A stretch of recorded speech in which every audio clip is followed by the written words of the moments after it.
exactos, se va a votar los proyectos de reformas constitucionales para permitir este tercer retiro de fondos de pensiones. Una discusión que partió bien temprano en la mañana con la duda si es que se iba a votar o no este proyecto durante esta misma jornada, debido a que había más de 70 parlamentarios inscritos para hacer uso de la palabra. Ha sucedido que durante la jornada se tomaron distintos acuerdos y lo que va a suceder a partir de las 2 de la tarde es la votación en general de los proyectos de ley. Primero, la reforma permanente a la Carta Fundamental, que buscaría permitir que los parlamentarios tuviesen atribuciones para legislar sobre materias de seguridad social. Esto obviamente permitiendo además un tercer retiro de fondos de pensiones. Esa reforma permanente requiere de 92 votos para ser aprobada en la sala de la Cámara de Diputadas y Diputados, y lo más probable que ocurra es que no alcance ese quórum y por lo tanto se caiga esa reforma. Pero hay un segundo camino, que son las reformas transitorias a la Constitución, que se votarían también en general. ¿Cuántos votos requiere? 92 votos también para ser aprobado en la sala de la Cámara de Diputadas y Diputados, y ese proyecto sí tiene los respaldos políticos correspondientes para poder ser aprobado. ¿Cuál es el pero de este segundo paquete de legislaciones? Es que ese camino ya fue objetado una vez por el Tribunal Constitucional, y ahí están todas las dudas a esta hora de la tarde. Sin embargo, para lo que le importa a la gente en sus casas, hoy el Congreso debería rechazar una norma permanente y aprobar sí un eventual retiro de fondos de pensiones. ¿Qué pasará después de aquello? Va a sesionar la Comisión de Constitución para tramitar los aspectos en particular de esta normativa, y luego por la tarde la sala de sesiones nuevamente sesionaría precisamente para ver en particular este proyecto de ley y así dejarlo despachado hoy al Senado. Está, por cierto, el fantasma del Tribunal Constitucional rondando, y se ha dicho durante toda la mañana que el gobierno iba a presentar un requerimiento al TC. Se había dicho incluso que ya se estaba presentando, pero esto no se había confirmado. Y la información que tenemos en las últimas horas, Pati, es que precisamente el gobierno todavía no habría presentado el requerimiento ante el Tribunal Constitucional, y de hacerlo lo haría solo a la reforma permanente y no a la transitoria. Es decir, que quedaría, entre comillas, libre el camino para esta reforma transitoria y así eventualmente permitir el tercer retiro de fondos de pensiones. No sé si es que vamos a pasar a revisar algunas declaraciones, ustedes díganme, si no, sí, seguimos mostrándole la imagen en vivo de lo que está pasando a esta hora en la sala de la Cámara de Diputadas y Diputados, donde habla a esta hora el diputado Gabriel Silver, parte de la bancada de la Democracia Cristiana, que ha hecho, por cierto, un emplazamiento al Ejecutivo para que no vaya al Tribunal Constitucional y no entrabe esta discusión. De todas maneras, hay que decirlo que al tratarse de una reforma constitucional transitoria o no, el TC sí o sí debe revisar esta normativa y deberá pronunciarse sobre si es que cumple los estándares de la actual Carta Fundamental. Pero obviamente al no existir un requerimiento del gobierno, se hace un poco más simple que pueda eventualmente existir este tercer retiro de fondos de pensiones. Durante esta mañana, les decía, a primera hora se tenía pensado que esta discusión no llegase a su fin durante esta jornada, sino que se extendiera hasta el próximo martes de la próxima semana incluso, para poder debatir y escuchar a todos los parlamentarios que se habían inscrito. Más de 70 hicieron esta solicitud de tomar la palabra y poder argumentar si es que estaban a favor o en contra de este tercer retiro. Esto iba a extender la jornada hasta el próximo martes, lo cual fue objetado por varios parlamentarios, no solo de oposición, también del oficialismo, y finalmente se tomó la determinación en reunión de comités que se votara durante esta misma jornada el tercer retiro de fondos de pensiones. Y se va a votar, como ya les decía Pati, en estas dos tandas. Primero se vota la reforma permanente, que insistimos debería no alcanzar los votos necesarios, y luego la reforma transitoria, que recordemos había sido rechazada por la comisión, por lo tanto debe aprobarse en general y volver a la Comisión de Constitución. Es decir, en 54 minutos más, Pati, deberíamos tener dos votaciones, una rechazando eventualmente el tercer retiro y otra aprobando, para continuar con la tramitación de las reformas transitorias. Todo esto debe ocurrir durante esta misma jornada para que el Senado lo vea la próxima semana. Perfecto, quedamos muy pendientes de lo que pasa allá en el Congreso, Kevin. Buenas tardes.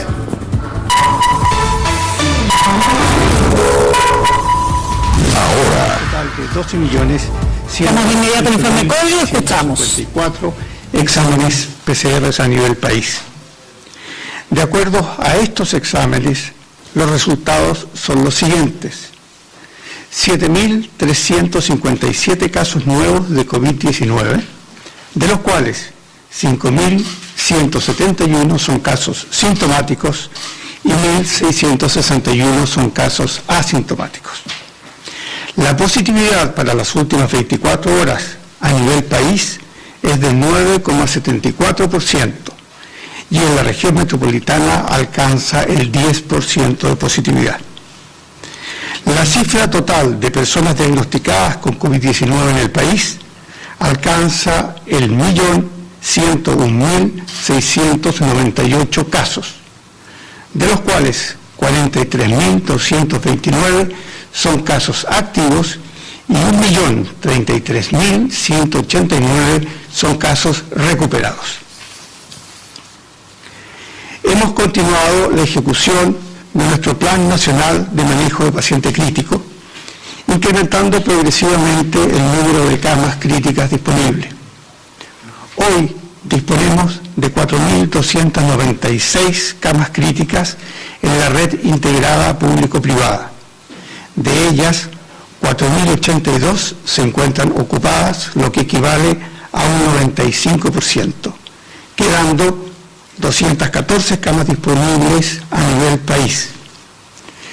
De estos pacientes, 3.257 se encuentran hospitalizados en unidades de cuidados intensivos por complicaciones severas del COVID-19, de las cuales 2.835, equivalente a un 87%, se encuentran con apoyo de ventilación mecánica.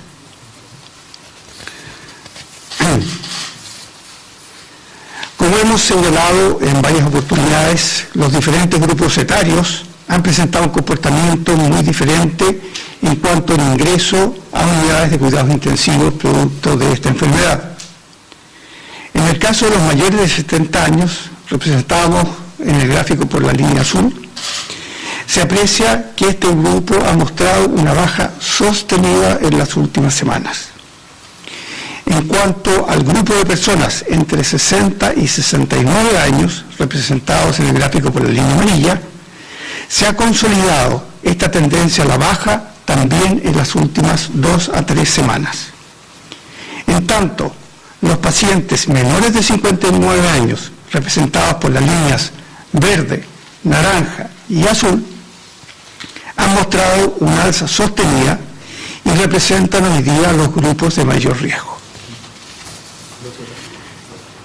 En lo que va de la pandemia, 99.672 personas han debido ser hospitalizadas por COVID-19 en algún tipo de cama hospitalaria de diversos tipos de complejidad, de las cuales 29.205 corresponden a unidades de cuidados intensivos. Gracias al trabajo de los equipos de la Red Integrada de Salud, solo en esta segunda ola, hemos logrado que el 91% de los hospitalizados en unidades de cuidados intensivos menores de 39 años, el 81% de aquellos entre 50 y 59 años y el 51% de los mayores de 70 años logren sobrevivir este difícil episodio. En cuanto a los fallecimientos reportados en la última jornada, de acuerdo a la información entregada por el Departamento de Estadísticas e Información de Salud DEIS, debemos lamentar el fallecimiento de 218 compatriotas, con lo cual la cifra total de fallecidos asociados a esta pandemia asciende a 24.766 personas. Con respecto a las residencias sanitarias, disponemos hoy día de 194 recintos de hospedaje, con una capacidad total de 13.918 camas. La ocupación real a nivel país es de un 70%, quedando 3.147 camas disponibles para ser utilizadas en caso de ser requeridas. Para ello, les recuerdo que el número al que hay que llamar es el 800-726-666. Gracias, ministro. Muchas gracias, subsecretario Duñac. Nosotros estamos conscientes de que hay un aumento mundial de la circulación del virus COVID-19 y se ha manifestado en diferentes partes del mundo, en diferentes continentes. Ayer la India pasó a ocupar uno de los lugares preponderantes en casos y también en fallecidos. También ocurre lo mismo con Brasil y desgraciadamente también en el cono sur de Latinoamérica estamos observando un aumento sostenido de casos. Por eso hemos formado un grupo de trabajo con la ministra de Argentina, la ministra de Salud de Argentina, el ministro de Salud de Paraguay, el ministro de Salud de Uruguay y el ministro de Salud de Chile. Hemos formado un grupo de trabajo con el cual vamos a coordinar ciertas acciones y vamos a tratar obviamente de ayudarnos mutuamente en el manejo de la pandemia, transmitiendo información, transmitiendo estrategias. En el momento actual de la evolución de la pandemia hay elementos estratégicos vitales que debemos resaltar.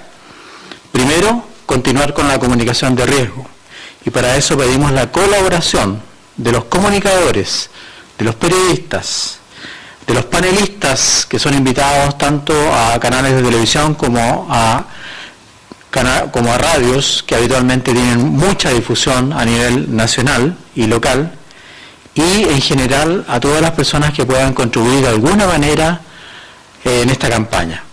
Ayer participé en un conversatorio con la Universidad de las Américas, invitado por su rectora, Pilar Romaguera, y por los decanos de Ciencias y de Comunicaciones, y con más de 400 personas en audiencia se insistió mucho en el tema de la comunicación. También debemos continuar con el testeo, y en este sentido, el Ministerio de Salud ha partido con un programa de testeo rápido, de test de antígeno, y ya lo hemos implementado en 91 comunas para mejorar la pesquisa y la trazabilidad, ya que esto permite diagnosticar de inmediato, y en ese punto escucharemos más tarde una exposición de la doctora Daza. Continuar también con la red integrada de salud y su enorme esfuerzo para aumentar el número de camas. El número de camas UTI, que en este momento alcanzan, según la información que tengo del doctor Duñac, a 4.296 camas disponibles, nos ha permitido obviamente atender en forma adecuada a aquellos pacientes que necesitan un tratamiento intensivo. Es posible que cuando comience el turno de la mañana haya pacientes en el servicio de urgencia, pero a medida que se recibe el turno, y esto lo saben muy bien los médicos, las enfermeras, el equipo de sanitario que trabaja en las UTI, a medida que se recibe el turno, se dan de alta pacientes y se ingresan los pacientes que estaban esperando en el servicio de urgencia. Cuarto punto, debemos continuar con el plan masivo de vacunación que ha llevado adelante Chile con Sinovac y con Pfizer-BioNTech, que es voluntario, gratuito, en contra del COVID-19 y que se basa fundamentalmente en la infraestructura de la atención primaria. Agradecer siempre a las alcaldesas y alcaldes y a la atención primaria. Hasta el momento, hasta el día de ayer en la noche, habíamos logrado vacunar a 7.600.908 personas, 7.600.908 personas, lo que da un porcentaje de la población objetiva a vacunar que alcanza al 50% de la población. Este es un hito que hemos cumplido hoy día en la mañana, 50% de la población objetiva vacunada con primera dosis. Agradezco al personal sanitario, agradezco a las enfermeras, enfermeros, a las TENS, matronas, dentistas que han estado colaborando en esta campaña de vacunación y obviamente a la organización del Plan Nacional de Inmunizaciones dirigido por la doctora Cecilia González. Además de eso, con 2 dosis hemos vacunado ya a 5.126.051 personas. 5 millones, me estaban corrigiendo acá, 5.126.051 personas, lo que equivale al 32,7% de la población objetivo que ya está con su segunda dosis puesta, lo cual también obviamente es un motivo de orgullo. Somos el tercer país en el mundo que ha vacunado más personas por habitante y en este momento somos el 5º en velocidad de vacunación. Creo que esto es importante que lo conozcamos y vamos a seguir obviamente con el plan de vacunación tal como lo hemos planificado.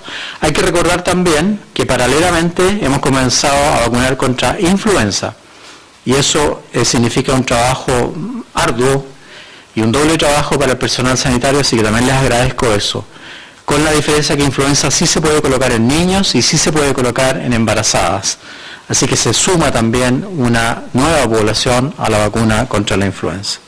A continuación, la subsecretaria de Salud Pública, doctora Daza, tomará la palabra para hablar sobre los test de antígenos. Doctora Daza.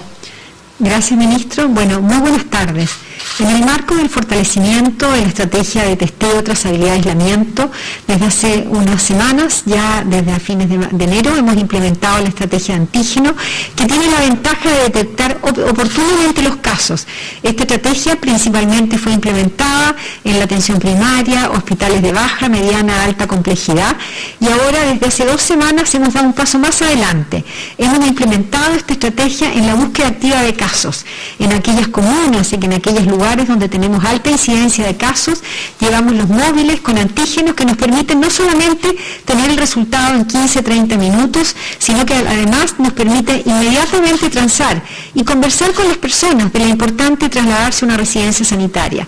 Desde que partimos con la estrategia de antígeno a fines de enero, que ya está implementada en 16 regiones y en más de 40 comunas en la región metropolitana, hemos realizado más de 44.000 exámenes, de los cuales más de 8.800 han salido positivos y de ellos un 30% se han trasladado a residencias sanitarias. Por lo tanto, no solamente la detección oportuna, la trazabilidad oportuna, sino que también el aislamiento y principalmente aquellas personas que no pueden contar con un lugar oportuno para trasladarse, ir a una residencia sanitaria. La Serenia de Salud en la región metropolitana tiene 6 móviles que en su página web, en sus redes sociales, va a estar publicando dónde van a estar estos móviles de antígeno. Ya también estamos en la región de Maule, Los Ríos, la próxima semana lo vamos a implementar en la región de Los Lagos y esperamos de aquí a mayo tenerlo implementado, esta búsqueda activa de casos a lo largo de todo nuestro país, porque sabemos que la detección oportuna es fundamental para realizar un aislamiento efectivo. Eso, ministro. Muchas gracias, doctora Daza. Esto viene a reforzar nuestro programa de testeo y trazabilidad, porque como ha dicho la doctora Daza, al tener el resultado prácticamente inmediato o en muy poco tiempo, permite que la persona sea inmediatamente trazada, en el caso que sea positivo, y trazado además sus contactos. Así que es un avance muy importante. A continuación daremos a conocer los anuncios del paso a paso para el día de hoy. Doctora Daza. Bueno, con respecto al análisis que hemos hecho en relación a la situación epidemiológica en nuestro país y los cambios para los próximos días son los siguientes. Avanza la transición. Como todos los jueves, los avances se realizan a partir del día lunes a las 5 de la mañana. En la región de Coquimbo, la comuna de La Serena, Los Vilos, Montepatria y Coquimbo. En la región de O'Higgins, las comunas de Peumo y Santa Cruz. En la región de Ñuble, la comuna de Quillón. En la región de la Araucanía, Los Sauces. En la región de Los Ríos, Los Lagos. Retroceden a transición a partir del día sábado a las 5 de la mañana en la región de O'Higgins, Paredones. Retroceden a cuarentena desde el día sábado a las 5 de la mañana en la región de Tarapacá, Pozo Almonte, y en la región de Maule, la comuna de Retiro. quiero aprovechar esta instancia también para dar a conocer que el día de mañana, viernes 16 de abril, desde las 9 de la mañana de Chile, el Ministerio de Salud va a realizar la entrega de los resultados del estudio, efectividad de la vacuna Coronavac con virus inactivo contra el SARS-CoV-2 en Chile. Este estudio tiene como objetivo determinar la efectividad de la vacuna Coronavac tras 2 meses desde el inicio masivo de la campaña de inmunizaciones contra el SARS-CoV-2 en Chile. Esta presentación la vamos a realizar vía streaming para todo el público a través de los canales oficiales del Ministerio de Salud, Facebook, Twitter, YouTube y sitio web del Ministerio de Salud, donde se podrá acceder a la versión también en inglés de transmisión. Por lo tanto, invitamos a todas las personas del mundo científico, universidades, personal del mundo académico, también de los medios de comunicación y también, obviamente, el público en general, poder sumarse a esta presentación que va a ser el día de mañana a las 9 de la mañana. Muchas gracias, doctora Daza. Es una gran noticia. Esta comunicación estará a cargo del doctor Rafael Araos, que ha liderado un equipo dentro del Ministerio de Salud, un equipo muy poderoso, con todos los especialistas muy calificados que tenemos, científicos, doctores, para hacer este análisis que abarca millones de personas que han recibido la vacuna y por lo tanto es una publicación muy importante. Además, el Ministerio de Salud y Facebook han lanzado una herramienta para informar sobre la campaña nacional de vacunación en Chile. Es una activación que hizo Facebook en muchos países del mundo y en Latinoamérica solo ha considerado trabajar con Chile. Es un icono que va en el feed de los usuarios de Facebook en todo Chile y deriva el contenido que hemos generado nosotros y las personas sobre la pandemia. Es un acceso muy rápido a la información sobre COVID y sobre vacunación, del cual daremos más información y más detallada, con algún ejemplo, el día sábado. A continuación, pasamos a escuchar las preguntas del día. Hola ministro, ¿cómo está? Muy buenas tardes. Ayer se lanzó un video en redes sociales cuya publicación inició con la frase: como gobierno hemos sido siempre claros. Y le quiero preguntar qué tan claros han sido, y con algunos ejemplos. Con un escenario que se vaticinaba complejo, se entregó, por ejemplo, un permiso de vacaciones que proporcionó un mayor movilidad y finalmente, tal como ocurrió en Europa, tras el verano tuvimos un repunte de casos. O qué tan claro se fue, por ejemplo, con el retorno presencial a clases, o con medidas que duran menos de 14 días, que es el tiempo en que podríamos ver algunos resultados, como pasó finalmente con la venta esencial y no esencial. O qué tan claro se es cuando un día se emite un ordinario, por ejemplo, referido a las licencias médicas, y al otro día se deja sin efecto. Qué tan claro también es decir, ministro, que es raro haber llegado a 9.000 casos la semana pasada. Se lo pregunto en son de lo que viene, de comunicar lo mejor posible y que quizás las campañas sean mucho más efectivas y quizás también un tanto más honestas. Hoy, ¿cuál es la realidad respecto de los nuevos casos? Se nos entrega hoy día, por ejemplo, 7.357. ¿Esto representa la situación que se está viviendo? Se lo pregunto además porque estamos justo a un mes de las elecciones. Sería importante saber cuál es el análisis del momento actual y cuáles son sus proyecciones, ministro. Muchas gracias. Bueno, usted como profesional de las comunicaciones, como periodista, y obviamente conoce las mallas curriculares, lo que tienen que estudiar los periodistas o los comunicadores, debe reconocer que no es fácil comunicar. De hecho, ninguno de nosotros somos periodistas, hemos tenido que aprender a comunicar, tenemos asesorías muy buenas y muy importantes, sin lugar a dudas, y equipos comunicacionales, pero el arte de la comunicación y la ciencia de la comunicación no es una ciencia fácil, así que yo acepto que se hayan podido cometer a lo mejor algunas, o se pueden haber emitido algunas opiniones, pero nosotros hemos hecho todos los esfuerzos para comunicar de la mejor manera y para tomar en cuenta las decisiones que se toman a medida que pasa el tiempo de la mejor manera. Y usted ha nombrado, las anoté: permiso de vacaciones, retorno presencial a clases, elementos esenciales para la venta y lo ordinario por las licencias médicas. Con respecto al permiso de vacaciones, usted acaba de decir que esto ocurrió también en Europa, en Estados Unidos, que después de las vacaciones hubo un brote y el permiso de vacaciones de nosotros, Manuel, no servía ni para Europa ni para Estados Unidos. Estoy haciendo una broma, obviamente acá. Por lo tanto, es un fenómeno mundial. Ya lo hemos repetido. El retorno presencial a clases, ayer veía las imágenes de Buenos Aires, donde los padres y apoderados lloraban en la puerta de los colegios porque se cerraron los colegios y ellos querían que sus niños vuelvan a clases. Aquí hay dos factores que considerar. Por un lado, obviamente que está el tema de la pandemia. Por otro lado, está el retraso enorme que han sufrido nuestros niños a tener o perder la oportunidad de educarse correctamente, ya que, como usted muy bien sabe, no todos los hogares tienen buenas conexiones de internet, no todos los hogares tienen acceso a buenos computadores. A veces los niños incluso tenían que estudiar con el smartphone del papá o de la mamá con gran dificultad.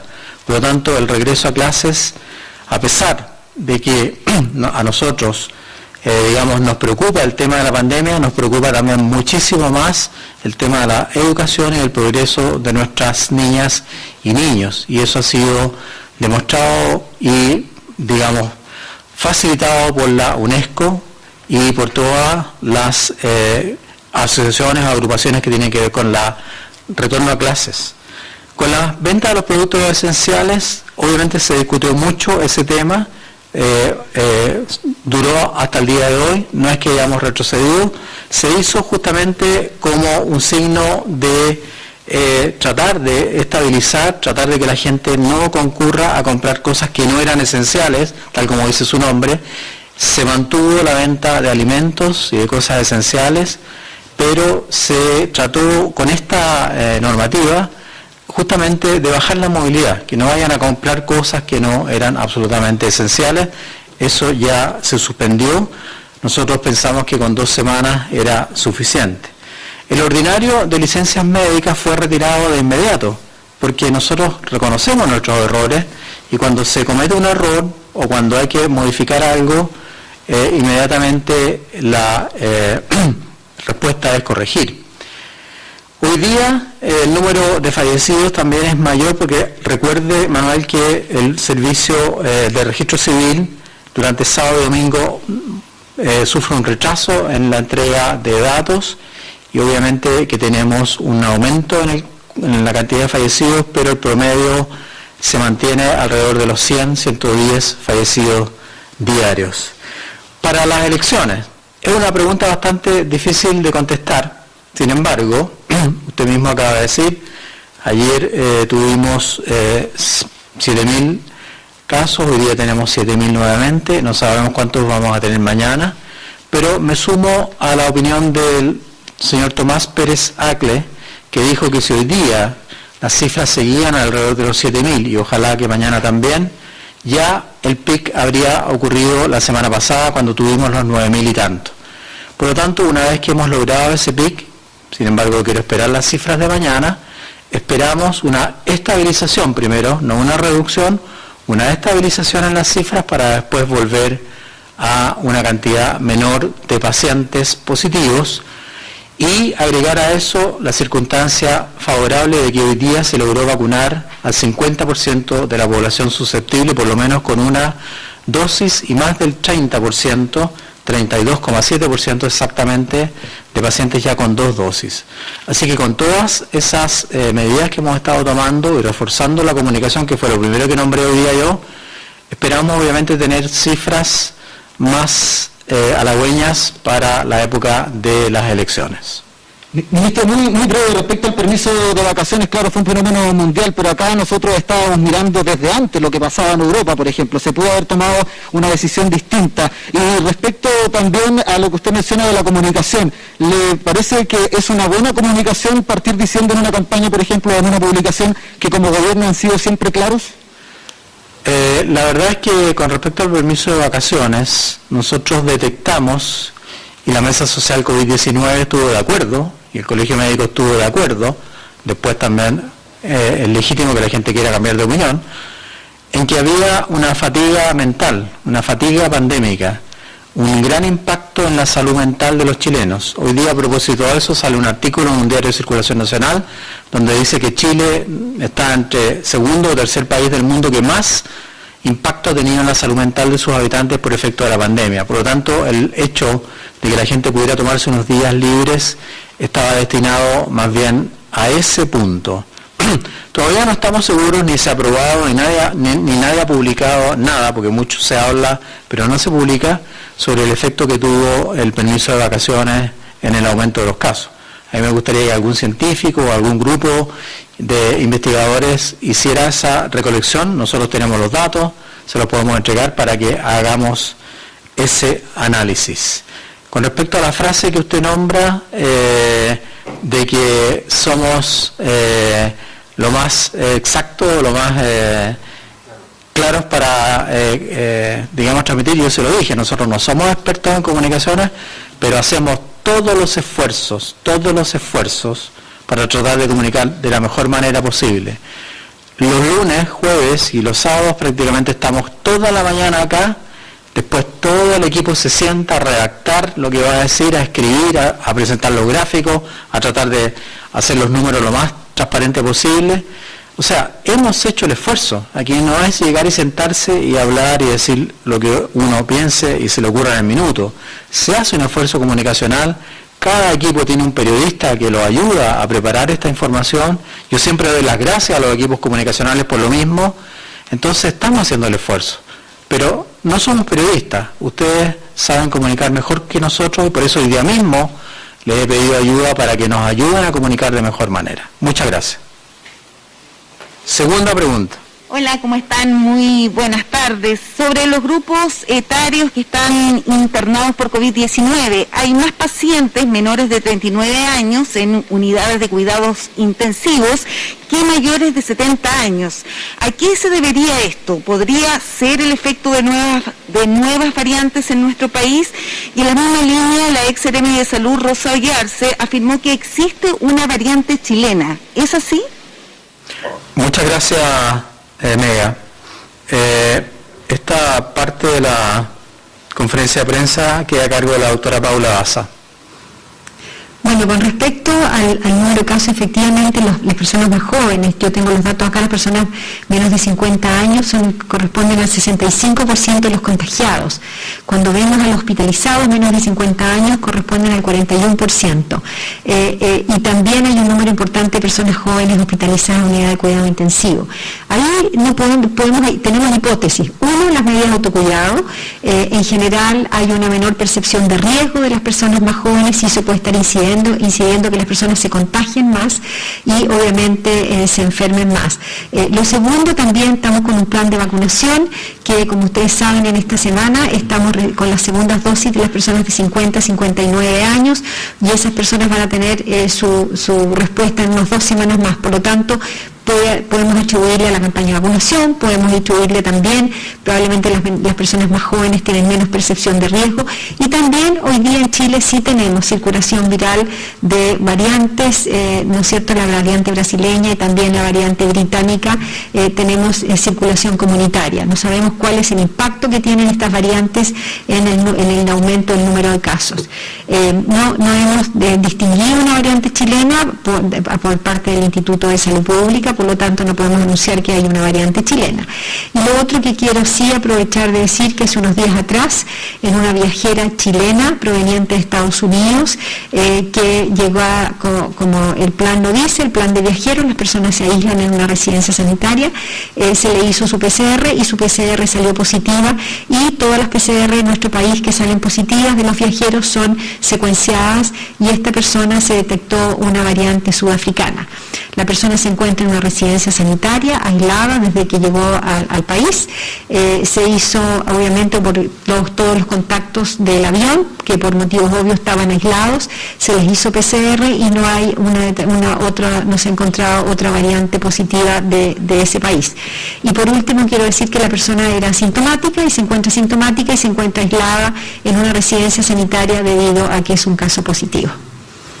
Muchas gracias, doctora Daza. Esta nueva Esta variante de la que habla usted, la sudafricana, que llegó ya a nuestro país, usted dice que hasta ahora hay solamente una persona que tiene esta variante.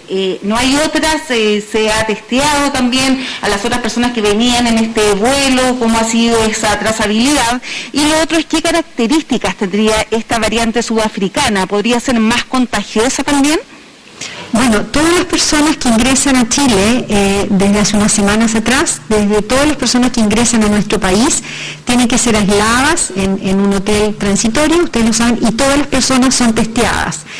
Por lo tanto, todas las personas que venían en el avión de esta persona fueron aisladas y también se les hizo un PCR porque todos los viajeros se les realizó PCR y ninguna otra persona ha salido positiva. Por lo tanto, los contactos estrechos del avión, ninguno ha salido positivo para otras cepas tampoco. Una de las características que tiene la variante sudafricana, de acuerdo a los antecedentes que tenemos científicos de Sudáfrica, que sería una cepa que puede ser más contagiosa que las otras cepas de COVID-19. Muchas gracias, doctora Daza. Siguiente pregunta, por favor. ¿Cómo está, ministro, subsecretarios? Buenas tardes, Karina Zúñiga, periodista de Canal 13. ¿Qué pasa con respecto a la venta de productos esenciales? Se levanta esta medida, entendemos hoy a las 21 horas, ¿bajo qué circunstancias entonces se van a poder vender estos productos? Y finalmente, ¿cuál es el resultado que se logró con estas prohibiciones? ¿Qué se buscaba lograr y qué es lo que ya ustedes a este minuto han encontrado? Bueno, Karina, muchas gracias por la pregunta. La verdad es que esta medida, en parte expliqué en la primera pregunta, se tomó pensando en disminuir la cantidad de gente que tenía que acudir a comprar este tipo de productos.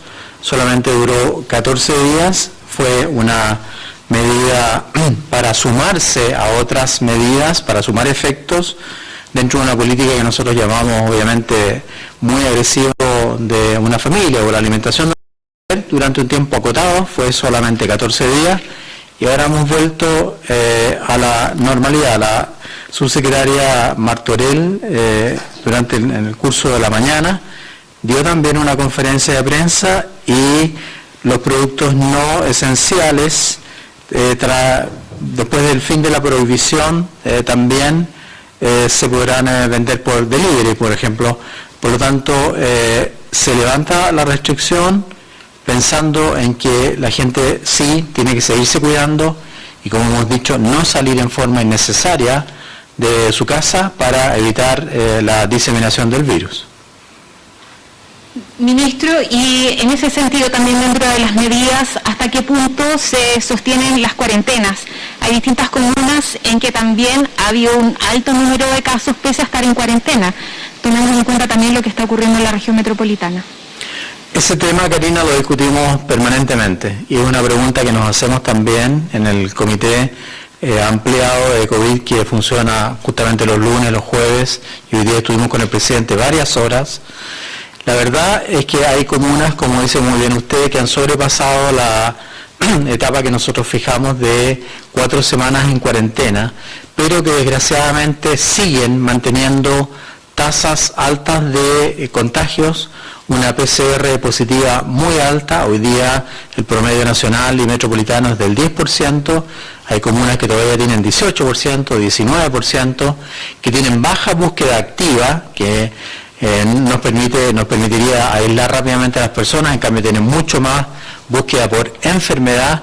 Entonces, esas comunas, aunque cumplen el tiempo, nosotros tenemos que analizarlas también desde el punto de vista sanitario, ver también la ocupación de camas que existe en esa región o en esa comuna, o la cantidad también de exámenes que se hacen para hacer el cambio.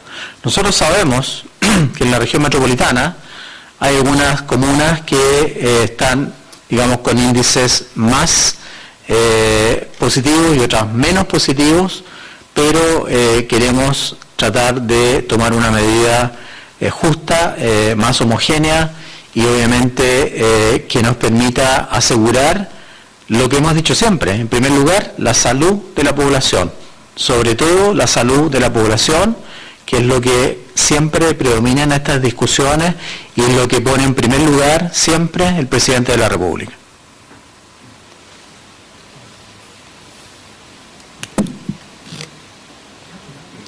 pregunta, por favor. Sí. Ministro, ¿cómo están? Buenas tardes. La pregunta es la siguiente. ¿Cuántas personas están esperando poder tener una cama UCI? Y en ese contexto, ¿se puede descartar que haya gente que haya muerto esperando precisamente una cama UCI? Muchas gracias por la pregunta. La contestará el subsecretario de Redes Asistenciales. Muy buenas tardes. Tenemos números precisos hoy día, llevamos una información muy acabada de todo lo que está ocurriendo en los hospitales, en las unidades de cuidados intensivos y en los servicios de urgencia. Como usted bien sabe, la gran demanda que tienen las unidades de cuidados intensivos por pacientes graves que requieren de una internación es de aproximadamente 230 pacientes diarios. Esto distribuido en todo Chile. En el periodo que transcurre entre la llegada del paciente y su admisión a la unidad de cuidados intensivos, hay un periodo de transición, y ese periodo de transición suele ser en los servicios de urgencia. En el día de ayer habían 44 pacientes en esa condición, los cuales están siendo reubicados, ya sea en el propio centro asistencial o en centros asistenciales de la región, o incluso en algunos de esos casos han tenido que ser trasladados a otras regiones donde se encuentra una cama disponible. Esa ha sido parte de la estrategia que hemos diseñado para afrontar este recrudecimiento de la demanda. Ahora sí puedo decir que categóricamente no tengo ningún antecedente de que algún paciente haya muerto por falta de atención en esas condiciones. En los servicios de urgencias normalmente existe la capacidad de ventilar pacientes en forma transitoria en espera de que se libere una cama de cuidado para hacer su tratamiento definitivo. Perfecto. Subsecretario, en Los Ángeles hay una denuncia en contra del Hospital de Los Ángeles. Llegó una persona con COVID y a esta persona, que era una adulta mayor y tenía problemas de comorbilidad, supuestamente, y esto según la denuncia que hace la familia, el doctor le dijo que mejor vaya a morir a la casa, digamos, por su condición. ¿Tienen antecedentes respecto a este caso? No, la verdad es que no tengo antecedentes. Yo creo que va a haber que esperar, digamos, si es que hay alguna investigación al respecto para poder pronunciarnos. En ese caso, yo creo que es importante que la denuncia sea hecha en forma, digamos, formal, a través del director del hospital. Nosotros recibimos muchas denuncias de ese tipo, muchas comunicaciones, solicitudes de los parlamentarios, solicitudes de familias, y respondemos de inmediato. Prácticamente 4, 5 o 6 veces al día personalmente estoy tratando de responder ese tipo de, yo no diría reclamos, sino que de llamadas de atención, a tratar de solucionar y ayudar a las familias. Muchas familias que me están escuchando pueden dar fe, de hecho muchas personas que me escriben diariamente para tratar de trasladar pacientes, ayudar pacientes a solucionar ese tipo de problemas. Así que yo pediría que hubiese una denuncia formal. Y obviamente que, como ha dicho el subsecretario Duñac, estamos abiertos a investigar ese tipo de denuncias, porque la familia merece respeto y esa persona merece respeto también. Pero pongamos las cosas también en contexto. Creo que ese tipo de situaciones espero que no estén ocurriendo, y estamos llanos a recibir ese tipo de llamadas de atención para solucionar cualquier problema relacionado con lo que usted nos ha comunicado. Siguiente pregunta. Hola, buenas tardes. Ministro, se informó de 218 personas fallecidas. ¿Qué personas están muriendo en Chile asociadas al COVID-19? ¿Ha aumentado la muerte de personas menores de 50 años? Y sobre una pregunta anterior, creo que quedó pendiente, ¿por qué se están agravando las personas más jóvenes que se contagian de COVID-19 y necesitan ir a unidades de cuidado intensivo? Hola, Paula. Bueno, hay dos cosas importantes. Primero, como nombró o como mostró el subsecretario de Redes Asistenciales, Alberto Duñac, la batuta con todos los apellidos, el gráfico inicial que mostró, que no sé si lo alcanzó usted a ver, revela, no sé si lo podemos mostrar, primero, que tenemos 224 camas disponibles, pero con respecto a las edades, es muy interesante lo que mostró Alberto, donde se muestra claramente que los pacientes mayores de 70 años, línea celeste, han disminuido enormemente su ingreso a las unidades de tratamiento intensivo, por dos motivos.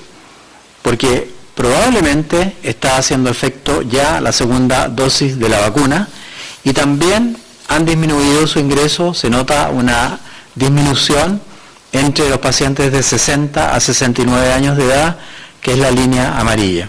En cambio, el resto de las edades muestran un aumento en la cantidad de pacientes que ingresan a la unidad de tratamiento intensivo. ¿Por qué? Porque son personas más jóvenes, personas que a lo mejor piensan que no se iban a enfermar y pacientes que obviamente no alcanzan aún todavía a vacunarse con la segunda dosis. Para tener inmunidad se requieren 14 días después de la segunda dosis. Y los fallecidos en los establecimientos hospitalarios y que ingresaron a las UCI entre enero y febrero del 2021 siguen siendo todavía proporcionalmente mucho más altos los mayores de 70. Y entre 40 y 49 años solamente han fallecido el 13% de ese grupo etario y menores de 39 un 9%. O sea, no es justo decir que, no es correcto decir que están falleciendo más los más jóvenes. Desgraciadamente los adultos mayores, por su propia edad o por la comorbilidad que traen, tienen más posibilidad obviamente de fallecer. Ahora, no es lo mismo fallecer que ingresar a la unidad de tratamiento intensivo. La mortalidad en las unidades de tratamiento intensivo es cercana al 28-26%, no es del 50%, como dijo una, entre comillas, experta. Y en segundo lugar, el porcentaje o el promedio de días de estadía en las unidades de tratamiento intensivo ha ido bajando.